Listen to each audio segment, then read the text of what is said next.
vous invite d'abord à un petit moment en silence pour que chacun se pose devant Dieu.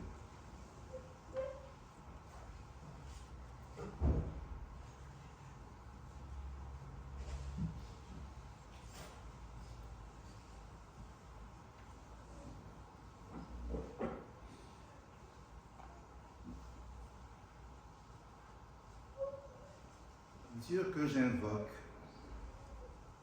dès l'aube, aide-moi à prier et à rassembler mes pensées. Seul, je ne le peux pas. En moi sont les ténèbres, près de toi la lumière. Je suis seul, mais toi, tu ne m'abandonnes pas. Je suis découragé, mais toi, tu me secours. Je suis inquiet, mais auprès de toi est la paix. En moi est l'amertume, mais près de toi la patience. Je ne comprends pas tes voies, mais tu connais le juste chemin pour moi. Père dans le ciel, louange et grâce à toi pour le repos dans la nuit. Louange et grâce à toi pour le jour qui se lève. Louange et grâce à toi pour ta bonté, ta fidélité. Seigneur Jésus-Christ, tu étais pauvre et misérable, prisonnier et délaissé comme moi. Aide-moi, Esprit Saint. Donne-moi la foi qui me sauve du désespoir et du laisser-aller. Donne-moi l'amour de Dieu et des hommes qui efface toute amertume et toute haine. Donne-moi l'espérance qui délivre de la peur et du découragement. Amen. Amen. Nous restons assis en signe de notre humilité pour chanter le cantique 43, 06, Mon Dieu, mon Père, les strophes 1 et 2.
Alors pour ce matin, pour notre culte, on nous a proposé 3 textes, un de Luc, mais il reprend ce que j'ai prêché il y a exactement 2 semaines, mais dans la version de Marc. C'est la raison pour laquelle j'ai choisi plutôt l'épître, la lettre de Paul aux Thessaloniciens, que Agnès va nous lire.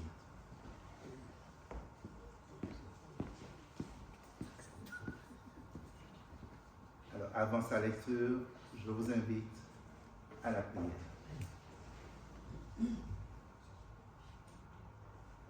Seigneur, nous avons toutes et tous le désir de ta présence pour discerner la volonté de ton amour et rien d'autre. Nous cherchons, dans le silence et la paix du cœur, à nous abandonner en toi, tout simplement. Que ton esprit nous donne d'entendre ta parole et d'en vivre. Heureux qui approche de toi dans la confiance du cœur, cette source de joie, sereine et de louange. Amen. Amen.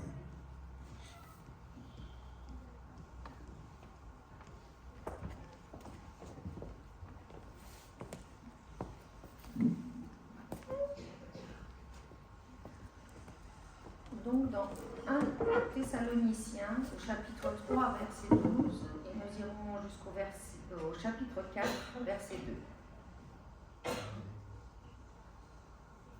Que le Seigneur fasse croître et abonder l'amour que vous avez les uns pour les autres et pour tous, à l'image de notre amour pour vous.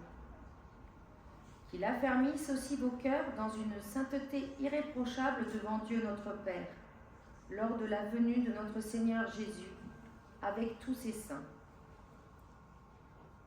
Au demeurant, frères, voici nos demandes et nos exhortations dans le Seigneur Jésus. Vous avez appris de nous comment vous devez vous conduire pour plaire à Dieu, et c'est ainsi que vous vous conduisez. Faites encore de nouveaux progrès. Vous savez, en effet, quelles instructions nous vous avons données de la part du Seigneur Jésus. Que ta parole soit parole de vie, Seigneur.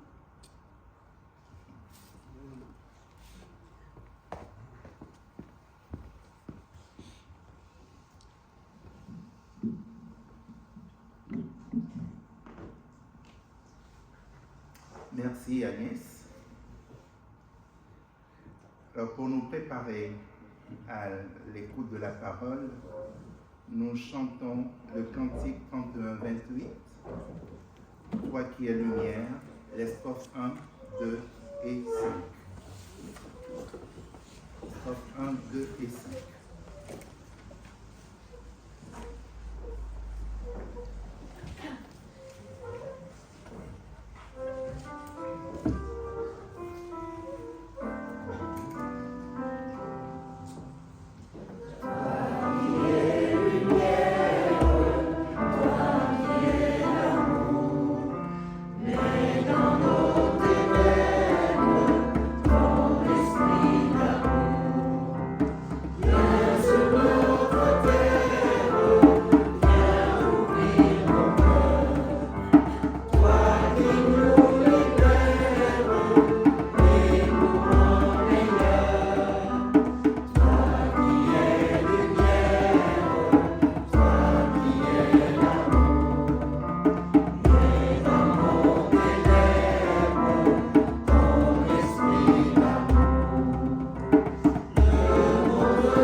Chers frères et sœurs en Christ, comment pouvons-nous faire de la prière le moteur de notre action.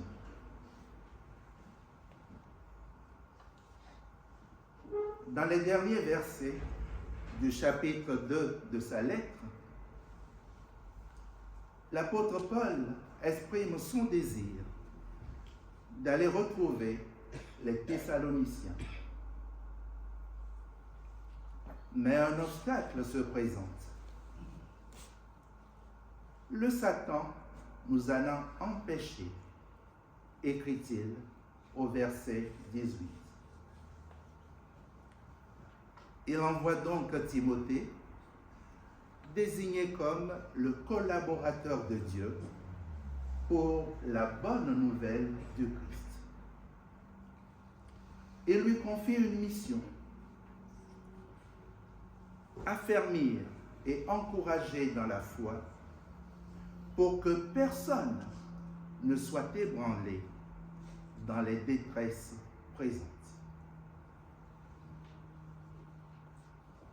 Vous vous demandez sans doute, quel rapport y a-t-il entre Thessalonique, cette cité lointaine dans l'espace et dans le temps, et nous? La ville de Thessalonique était la capitale de la province de la Macédoine, à l'époque où l'apôtre Paul l'a visitée. Dotée d'un port qui la mettait en communication avec tout le monde romain, c'était un centre commercial important et prospère, une cité cosmopolite. Elle regroupait une nombreuse colonie juive. La communauté était ainsi constituée à la fois de juifs et d'anciens païens. Quelques juifs convaincus que Jésus était le Messie attendu, et une multitude de nouveaux convertis gagnés eux aussi à la foi au Christ. Malheureusement, Paul a été contraint de quitter précipitamment la Thessalonique à la suite de troubles fomentés par des Juifs jaloux. Il fuit à Bérée, où il sera à nouveau poursuivi par des Juifs de Thessalonique. La Michel-Marne-la-Vallée n'est certes pas une zone portuaire, du moins à ma connaissance. Mais regardons un peu qui nous sommes. Comme ces Thessaloniciens, ne venons-nous pas aussi d'origines culturelles et confessionnelles différentes? Le témoignage de Timothée à leur égard est positif et encourageant. Il parle de la solidité de leur foi, du sérieux de leur engagement et de la réalité de leur espérance. Chers amis, vous l'avez sans doute fait depuis hier soir, mais je vous invite encore à lever les yeux dans une nouvelle perception des choses, pour jeter un coup d'œil sur le décor qui se présente à nous ce matin. Regardez.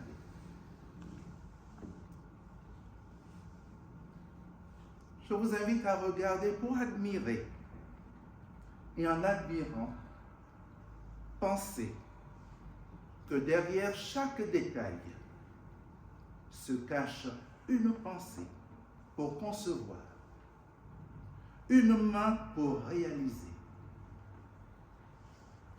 Admirez pour réaliser que ce sont des têtes et des mains venues d'un peu partout dans leur diversité pour composer cet ensemble dans l'amour et l'harmonie. Admirer pour nous pénétrer de l'idée que chaque main, chaque intelligence révèle l'amour de Dieu. Cet amour se traduit par la joie et la paix intérieure que nous ressentons en entrant dans notre temple.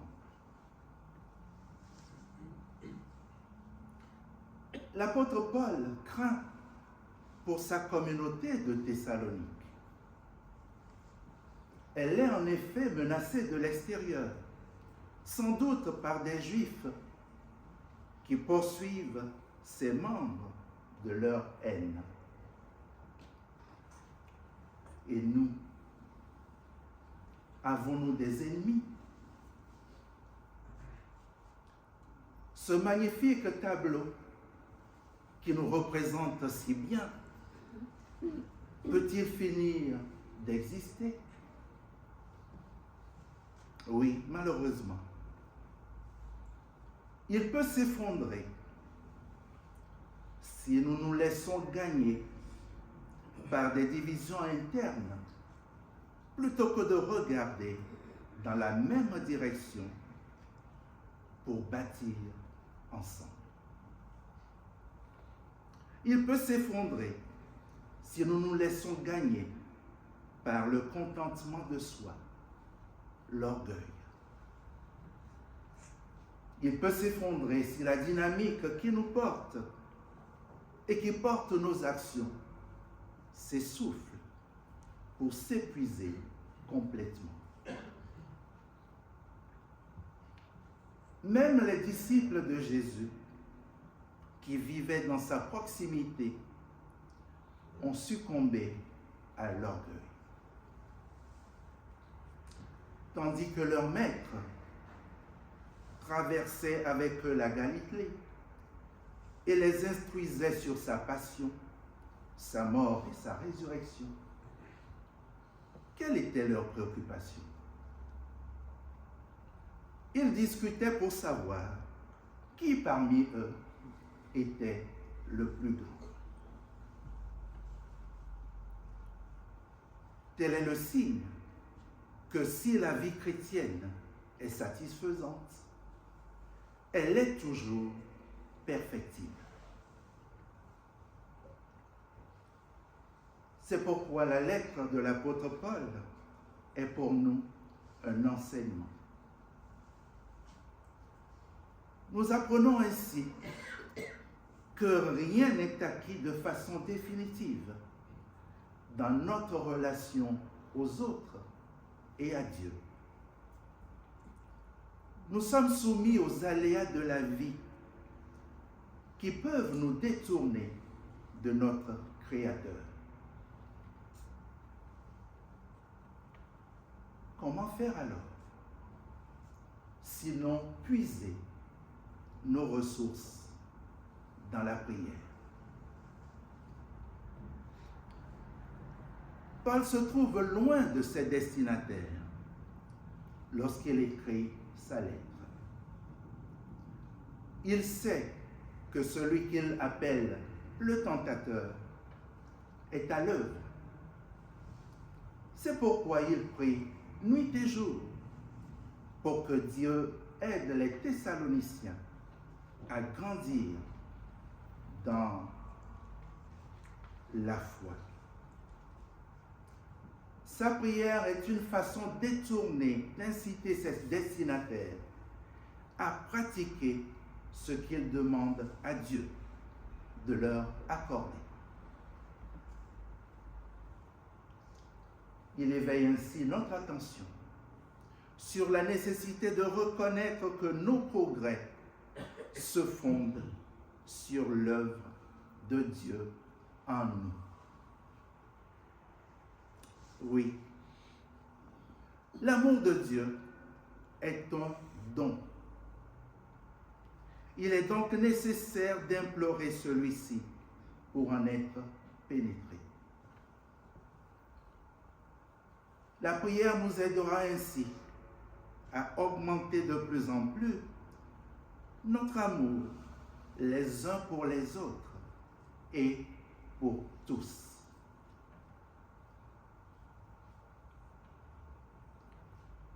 Cet amour réciproque nous appelle à rivaliser d'attention et d'aide à l'intérieur de notre communauté.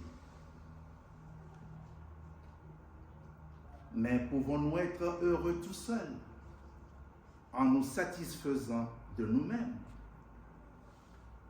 Nous sommes appelés aussi à nous dépasser pour nous ouvrir aux autres. Où trouver l'énergie nécessaire à notre dépassement?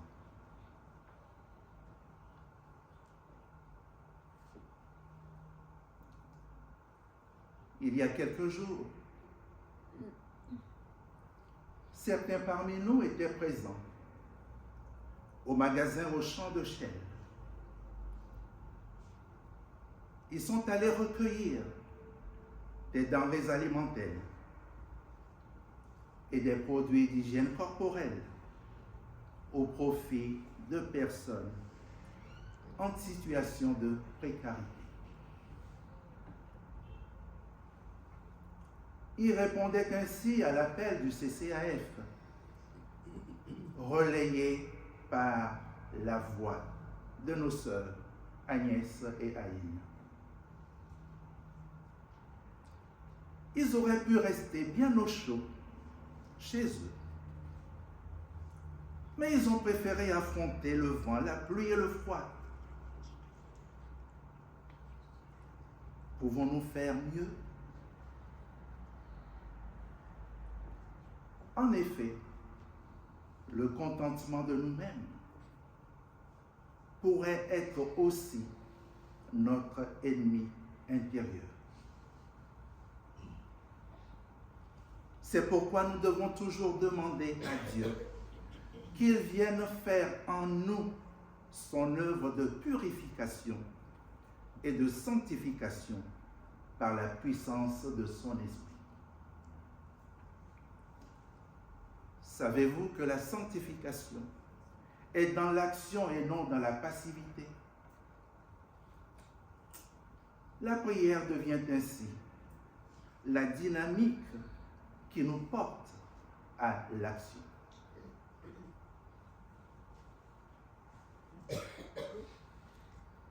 Chères sœurs, chers frères,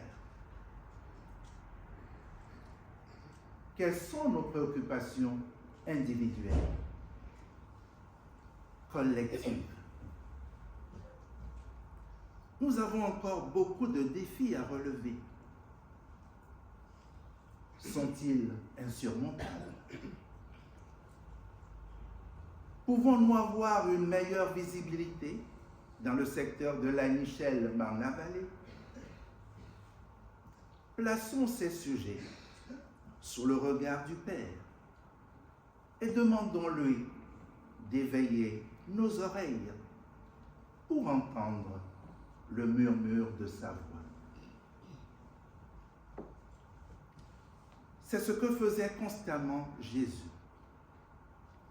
Face à différentes situations, il se tournait vers lui. Il s'isolait pour prier. Voilà un moyen de ressourcement pour recevoir la lumière qui éclaire les idées et pousse à l'action. Faisons de même chaque fois que cela est possible.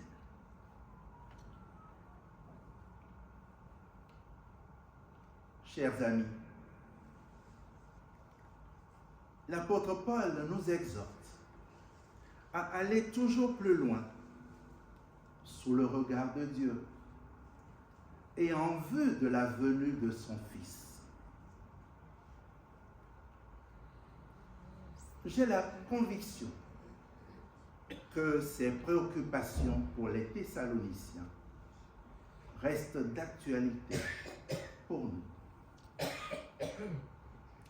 d'abord individuellement, ensuite pour notre communauté. Pouvons-nous lui faire confiance?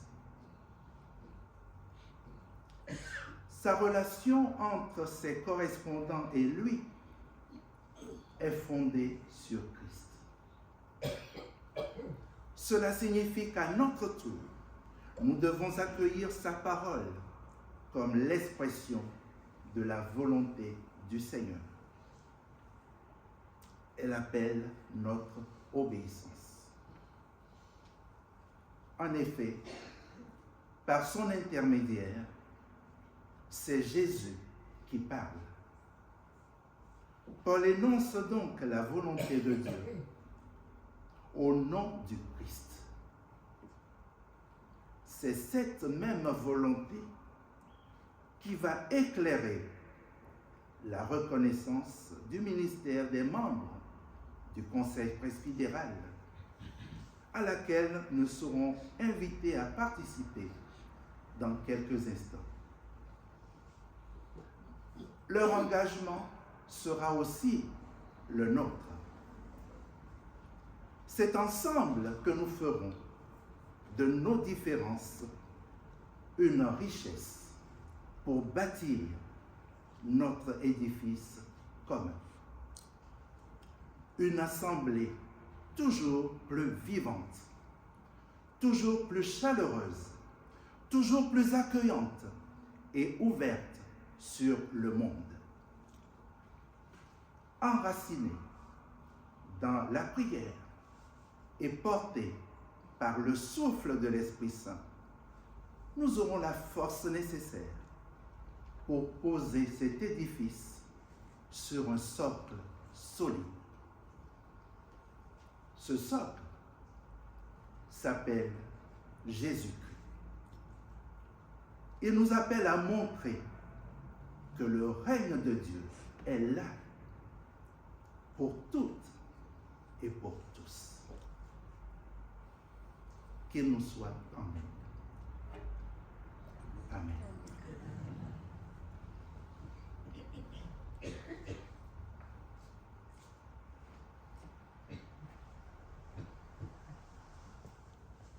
Chères sœurs, chers frères, c'est avec joie que je viens partager avec vous ce temps de célébration du premier dimanche de l'Avent, également donc pour conduire la liturgie de reconnaissance du ministère du Conseil presbytéral. Vous avez les salutations fraternelles de ma paroisse. Je suis paroissienne de l'Église unie de Saint-Quentin-Midi, donc recevez ces salutations. Nous allons maintenant reconnaître le ministère du Conseil presbytéral de l'Église protestante unie de Lagny-Chelles-Marne-la-Vallée. Pour former le Conseil presbytéral avec votre pasteur Romy Legrand, l'Assemblée générale du 2 juin 2024 a élu les personnes suivantes. J'invite les membres du Conseil presbytéral à venir devant à l'appel de leur nom. Catherine Chala, Vincent Flour, Jean-Charles Ernst-Schmidt, Christine Jacob, Alexis Ngounou, Jean-Jacques Kirissi,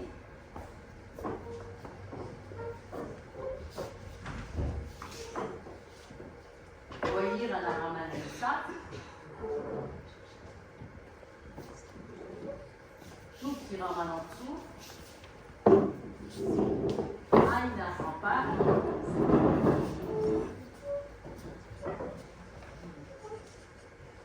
Rivoa Lila, Onda Simon et Marceline Tamar.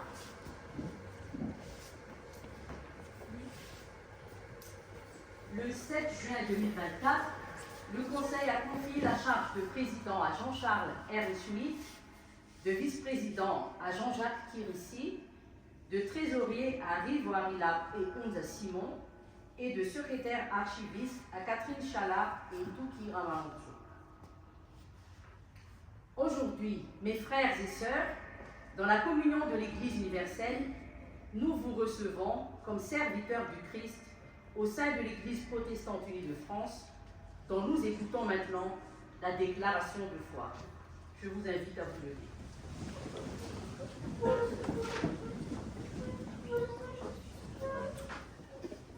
En Jésus de Nazareth, Dieu révèle son amour pour l'humanité et le monde. L'Église protestante unie de France le proclame avec les autres églises chrétiennes. Sur la lancée de la Réforme, elle annonce cette bonne nouvelle. Dieu accueille chaque être humain tel qu'il est, sans aucun mérite de sa part. Dans cet évangile de grâce, au cœur de la Bible, se manifeste l'Esprit de Dieu. Il permet à l'Église d'être à l'écoute des textes bibliques et de se laisser conduire par eux au quotidien. Dieu nous a créés, nous invitant à vivre en confiance avec lui. Nous trahissons pourtant cette confiance et nous voilà confrontés à un monde marqué par le mal et le malheur. Mais une brèche s'est ouverte avec Jésus, reconnu comme le Christ annoncé par les prophètes. Le règne de Dieu est déjà à l'œuvre parmi nous. Nous croyons qu'en Jésus, le Christ crucifié et ressuscité, Dieu a pris sur lui le mal. Père de bonté et de compassion, il habite notre fragilité et brise ainsi la puissance de la mort. Il fait toutes choses nouvelles. Par son Fils Jésus, nous devenons ses enfants. Il nous relève sans cesse de la peur à la confiance, de la résignation à la résistance, du désespoir à l'espérance. L'Esprit Saint nous rend libres et responsables par la promesse d'une vie plus forte que la mort. Il nous encourage à témoigner de l'amour de Dieu en parole et en acte. Dieu se soucie de toutes ses créatures. Il nous appelle, avec d'autres artisans de justice et de paix, à entendre les détresses et à combattre les fléaux de toutes sortes. Inquiétude existentielle, rupture sociale, haine de l'autre, discrimination, persécution, violence, surexploitation de la planète, refus de toute limite. Dans les dons qu'elle reçoit de Dieu, l'Église puise les ressources lui permettant de vivre et d'accomplir avec joie son service. Proclamation de la parole, célébration du baptême et de la scène, ainsi que prière, lecture de la Bible, vie communautaire et solidarité avec les plus fragiles. L'Église protestante unie de France se comprend comme l'un des visages de l'Église universelle. Elle atteste que la vérité dont elle vit la dépasse toujours. À celui qui est amour, au-delà de tout ce que nous pouvons exprimer et imaginer, disons notre reconnaissance.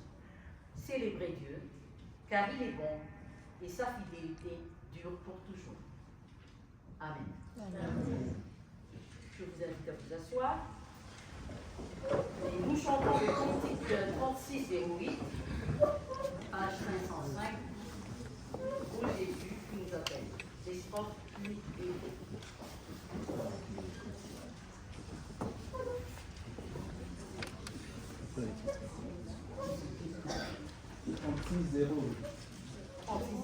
Page 505.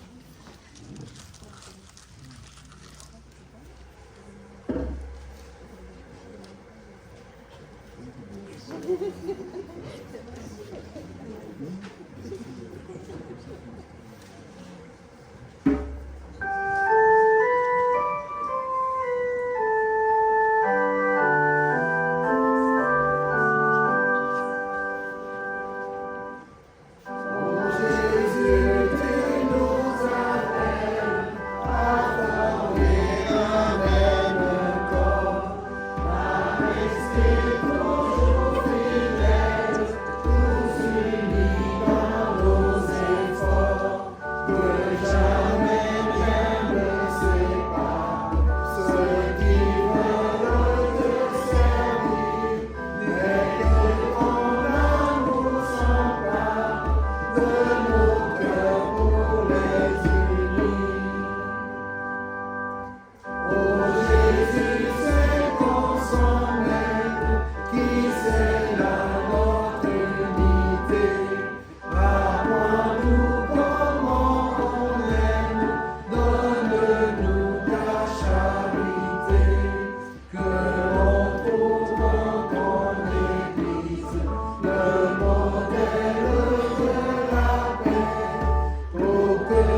m'adresse maintenant aux membres du Conseil presbytéral.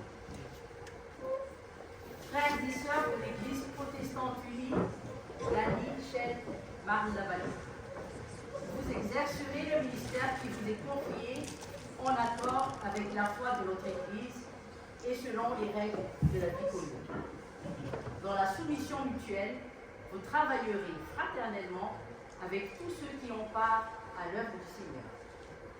Vous serez responsables de vos frères et de vos sœurs. Vous les encouragerez par votre vie. Vous vous garderez de tout ce qui pourrait faire tomber les plus petits. Vous serez discrets dans vos propos. Vous serez vigilants dans la prière, persévérants dans l'écoute de la parole, fidèles au repas du Seigneur, assidus aux assemblées de l'Église. Vous poursuivrez votre formation spirituelle, théologique et humaine. Ainsi, vous aurez à cœur de renouveler l'élan de votre ministère. Si c'est bien là ce que vous voulez, répondez « Oui, nous le voulons ». Oui, nous le voulons. Vous qui êtes appelés à former le conseil presbytéral de cette Église, vous porterez ensemble la responsabilité spirituelle et matérielle de la communauté. Vous discernerez, reconnaîtrez et coordonnerez les ministères que Dieu donne à cette Église pour qu'elle grandisse dans l'amour et soit au sein du monde messagère de l'Évangile. Vous serez solidaire des décisions que prendra votre conseil et vous préparerez et appliquerez les décisions des synodes.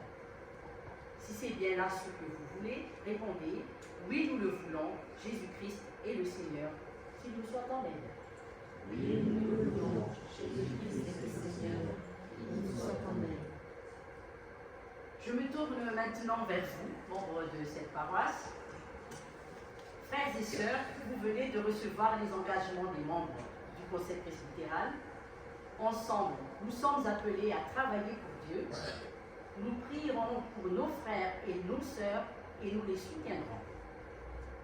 Si c'est bien là ce que vous voulez, manifestez-le en vous levant et en répondant à haute voix. Oui, nous le voulons, Jésus-Christ est le Seigneur, qu'il nous soit en aide. Oui, nous le voulons, Jésus-Christ est le Seigneur, qu'il nous soit en aide. Amen. J'invite maintenant à s'approcher de celles et ceux qui vont imposer les mains.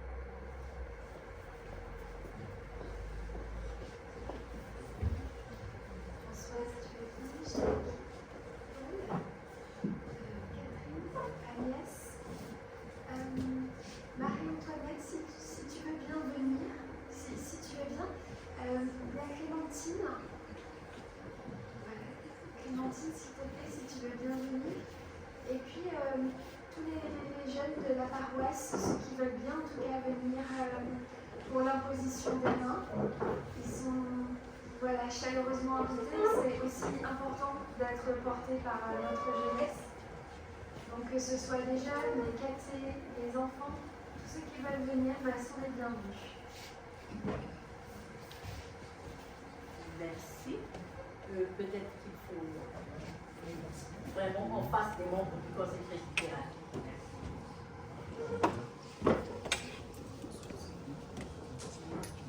Alors, j'explique un peu. L'imposition des mains se fait pendant la prière.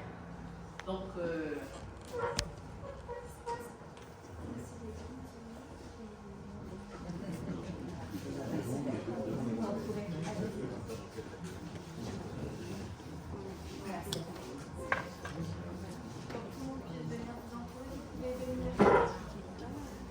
Venir vous placer. Oui, c'est d'être entouré. Voilà, revenez très bien. si vous ne souhaitez pas faire comme ça, faites un geste d'imposition de main. Je ne sais pas par quelle manière. Voilà. Merci. Je vous invite à la prière. Oui. Nous t'en prions, Dieu notre Père, par Jésus-Christ notre Seigneur, accorde et renouvelle ton Saint-Esprit à nos frères et à nos sœurs que nous recevons et établissons comme conseillers presbytéraux dans ton Église. Donne à ce conseil d'accomplir humblement et fidèlement le service auquel tu l'appelles pour qu'il garde ton peuple dans la communion fraternelle, l'unité du corps du Christ et l'accomplissement de sa mission. Amen. Et nous chantons le cantique 35-11, page 85, Souffle du Dieu vivant. Et restez en place.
Église du Christ, réjouis-toi pour les ministères que le Seigneur te donne. Et vous, membres du conseil presbytéral, vous n'êtes pas seuls. Réjouissez-vous d'avoir part à l'annonce de l'Évangile. Le Seigneur est fidèle. Donc j'invite maintenant ceux qui ont imposé les mains à faire un geste d'accueil des membres du CP. Et pendant ce temps, nous pouvons chanter le dernier cantique 3507, les strophes 1, 3 et 4. 3507, page 481, les strophes 1, 3 et 4. Saint-Esprit, Il n'y a pas de...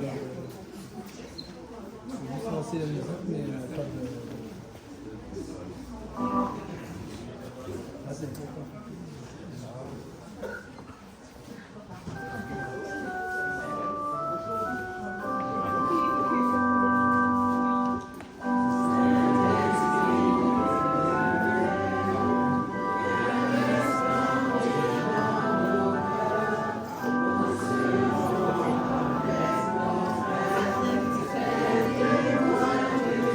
Thank you.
Merci à Hans pour la cérémonie d'installation et une autre félicitation aux membres du conseil.